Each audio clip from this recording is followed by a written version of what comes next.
By signing his extension, CJ McCollum is continuing what Brandon Ingram started with the New Orleans Pelicans, and something this team hopes to continue long into the future. Plus, we got a breakdown of CJ's contract details. It's Locked On Pelicans. Let's go.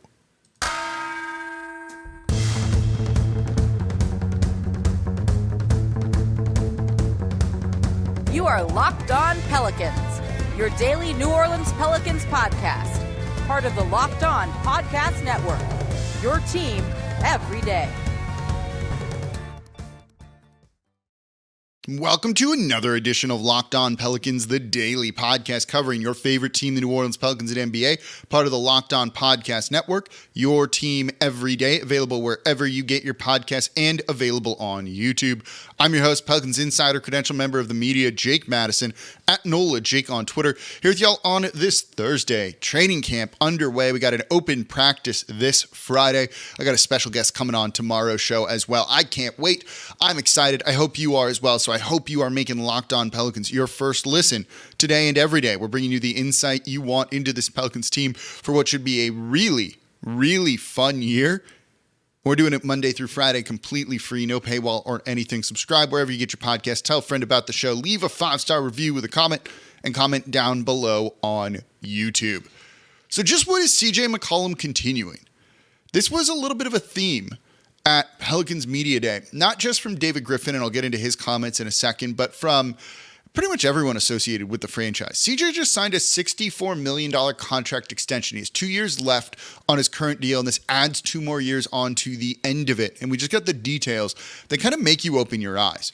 But just what is CJ continuing? And this was something that David Griffin spoke about when talking about the CJ McCollum extension. Guys are really buying in and wanting to be in New Orleans. And not just like any dudes, right? Anyone who's like, oh, you're going to give me a max contract, let me be here. Talented players want to be here. And Griff said something that I thought was interesting. And he said this started with Brandon Ingram.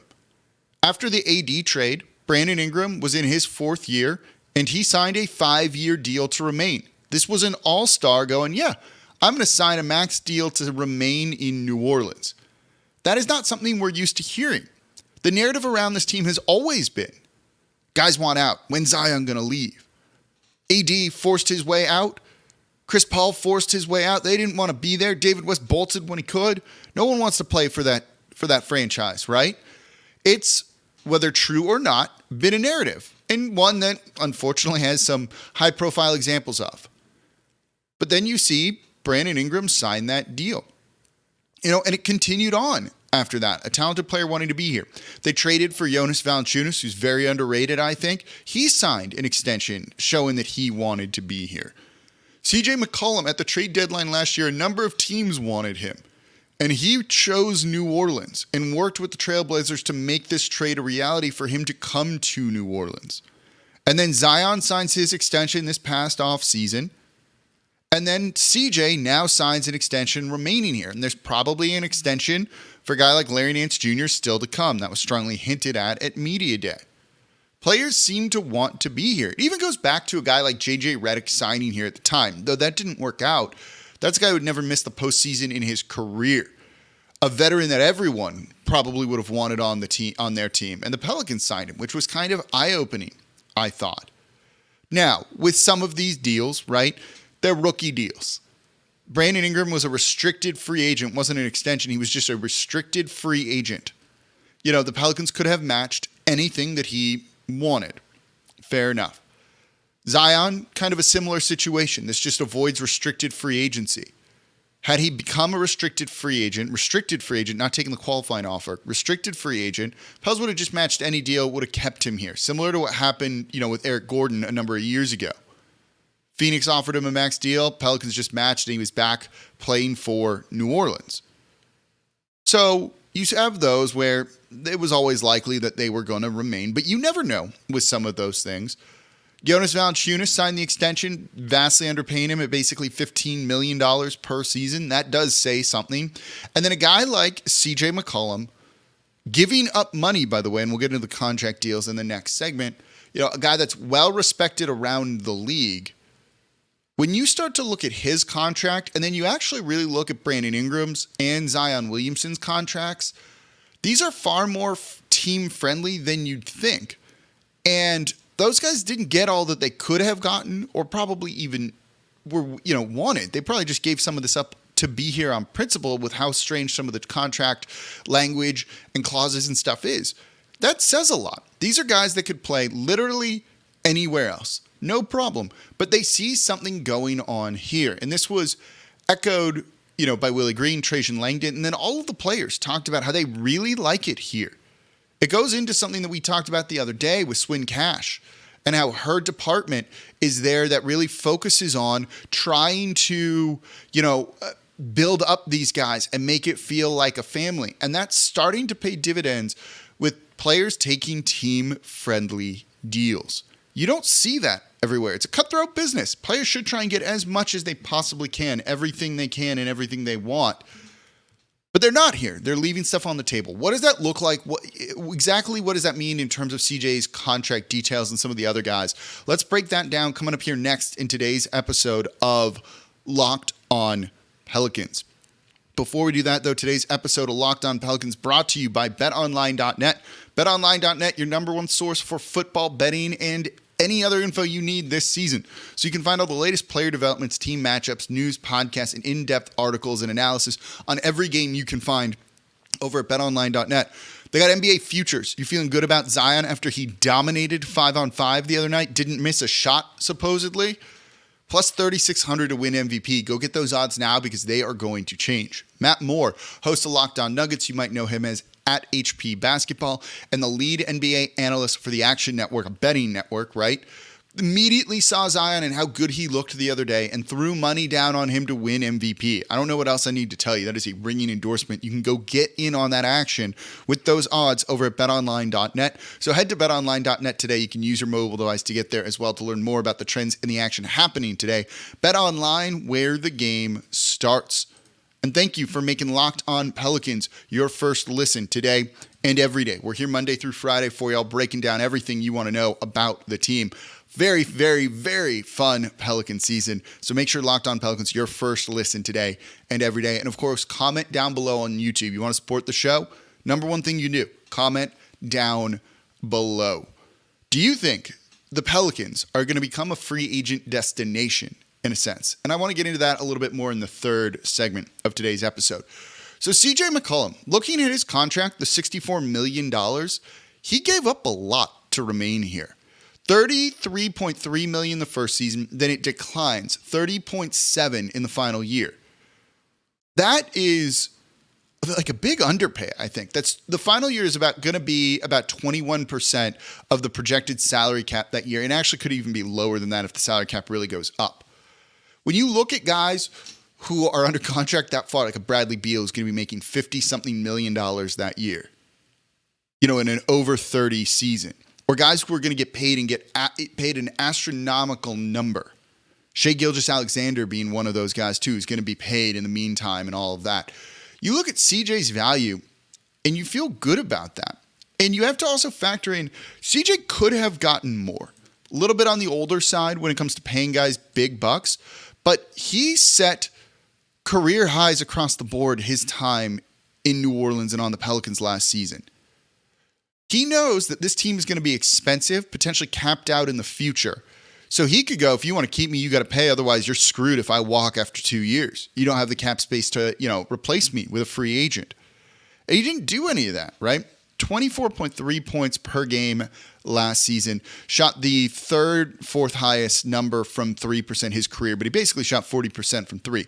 These are incredible numbers. 6 assists per game as well. Everything you wanted out of him, including that veteran leadership that, woke Zion up and got Zion 2.0 to be a very real thing. That is well worth the money that you're paying him there. Bradley Beal might be a better player, even in that season, but is he going to give you $20+ million more worth of value than CJ McCollum? Absolutely not. Absolutely not. So for CJ to give that up, and it's a 2-year extension when he could have gotten 3, which puts him around age 35, 36, and didn't go for that because he knew it would help this team out with the salary cap, with the luxury tax, potentially help them get other players. That really does say something about guys being bought in. I mentioned how Brandon Ingram and Zion Williamson were on rookie deal. It's those rookie extensions, more or less, right? BI's technically wasn't an extension, but he signed a rookie extension. He was a restricted free agent, all that. It was a 5-year deal with no player option. That's kind of unheard of at the time. Players, especially when BI was signing his deal, were getting everything they wanted in that. Everything they wanted in that. No player option. For Zion Williamson, guy who I thought had a ton more leverage, didn't ask for or didn't want a player option in there and agreed to some language that I don't think is a big deal whatsoever. The weight clauses and things like that are in his contract. Again, I don't think those are big deals, but it gives the Pelicans a little bit of breathing room. And no player option. If he really wanted out, you knew he would fight tooth and nail for that player option. Neither of those guys got that in their contracts. That says something. For a guy like Jonas Valanciunas, even before he played a game, Pelicans are underpaying him next year. He's a very solid, good center. He'd get more money, not a ton more than what he's going to make, this season, but more than it would have been, it's less than it would have been if he was a free agent. So all of these guys locking themselves into long-term deals, extensions, are leaving money on the table, which gives the Pelicans more flexibility. That is a big deal. That says buy-in. That shows them committing. You never see things like that in a small market on a team that, as David Griffin said the other day, hasn't proven anything really yet, despite having, a good last season, though I do think they proved some things. It's incredible, the buy-in that you're seeing from these guys. This is why the vibes are high around the team. Everyone feels really good because they are, potential. The sum of their parts is big, right? Like, you add all these guys up and it's a really talented squad, but it feels like they could be achieving something even greater. This is why people did not want to trade any of them for Kevin Durant this past offseason. And I get it. I get it entirely for things like that. So you're seeing them really build for the future. This gives them more flexibility than they would have had. That's important because this team's going to get expensive. You still want to try and improve, and their window for championship contention is not fully open just yet. We don't see this team in the conference finals this coming year. Maybe they can get there and surprise us, but I don't see it, and that's okay. 2 years from now, absolutely. A year from now, absolutely. You need that window as wide open as possible to tinker around the margins and try and get better. And these type of deals give you the peace of mind that no one's going to bolt anytime soon, and the financial flexibility with the salary cap, even if it's just a little bit, to be able to go and make those type of moves. So what does this mean long term? Can the Pelicans become a type of free agent destination? And I think they might be in position to do so. Let's talk about that coming up here next in today's episode of Locked On Pelicans. Thank you for making Locked On Pelicans your first listen today and every day. We're here Monday through Friday for y'all, breaking down everything you want to know about this really fun, exciting Pelicans team. You hear Zion dominated the first 5-on-5 they had in training camp? That's awesome. Make Locked On Pelicans your first listen. You're going to want to be locked on here all season long. Now make your second listen Locked On Fantasy Basketball. Josh Lloyd hosts the #1 daily fantasy basketball show on the planet, probably on other planets too, to be perfectly honest. This dude will help you win your league. It's free and available wherever you get your podcasts, exclusively part of the Locked On Podcast Network. So we are talking about how the CJ McCollum extension is continuing what Brandon Ingram started here with the New Orleans Pelicans. And we're not done. I didn't say CJ McCollum is finishing it. I actually initially had that as kind of the title of the show, the opening of the show. And it's like, no, this isn't done. This is something that the Pelicans hope can continue, long term. I was going to say foreseeable future, but like longer than that. Can this be a forever thing, please? So what's it all mean long term? The Pelicans hope that when you see these type of players buying in, it sends a message to the rest of the league. And it does. Larry Nance Jr. is going to sign an extension here. That was strongly hinted at Media Day. And then beyond that, when the Pelicans don't have tons of cap space, can they lure an older veteran player to come here and play for a little bit less money because of what they're building, how they do things, how they operate, the team culture, the atmosphere, the vibes, all of that stuff? And I think the answer could be yes. You have CJ McCollum, who has a lot of sway around the league. Brandon Ingram seems to be a lot of other NBA players' favorite NBA player. Larry Nance Jr. is a guy everyone respects. And then, oh yeah, there's Zion Williamson. Plus a ton of young talent in Herb Jones, Trey Murphy, Dyson Daniels, Jose Alvarado, and others. It's an exciting team to be a part of.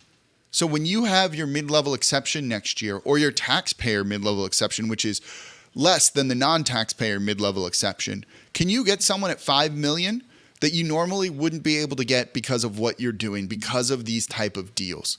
And the answer might be yes. I think New Orleans next year is going to look to really change things around the edges and go after some of those big-name, kind of ring-chasing veteran players who want a role on a team, but not too big of a role, right? Because they won't do that well anymore, and have a chance to win. And that's what they're going to see here in New Orleans. And these deals, when they know Zion's locked up long-term and isn't going to bolt anytime soon. Same for Brandon Ingram. BI will sign another contract here, it feels like, right? Eventually. We got a ways to go on that, so we don't have to stress. They're going to be like, that is a stable organization with guys that are playing hard.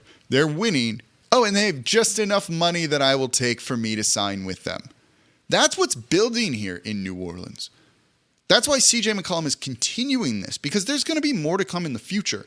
Or you get a superstar player or just a good player who wants out from his current team and looks around the league, and the team wants to do right by him, and he goes, send me to New Orleans.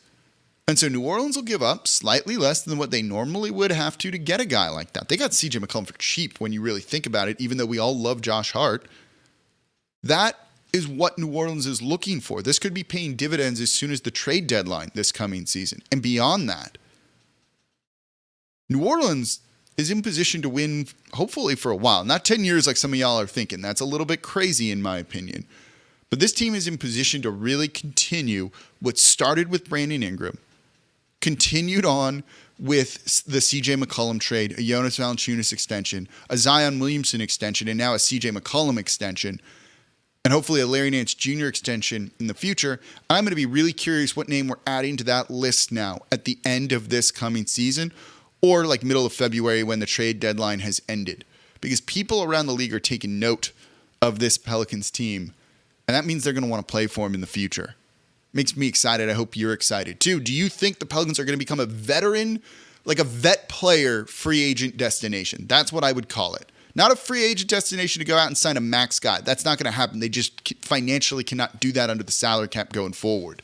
But can you get a good player on a team-friendly deal because he wants to win, because he likes the vibes and the atmosphere here and sees the players around him and knows, okay, I can contribute that and we're going to win now?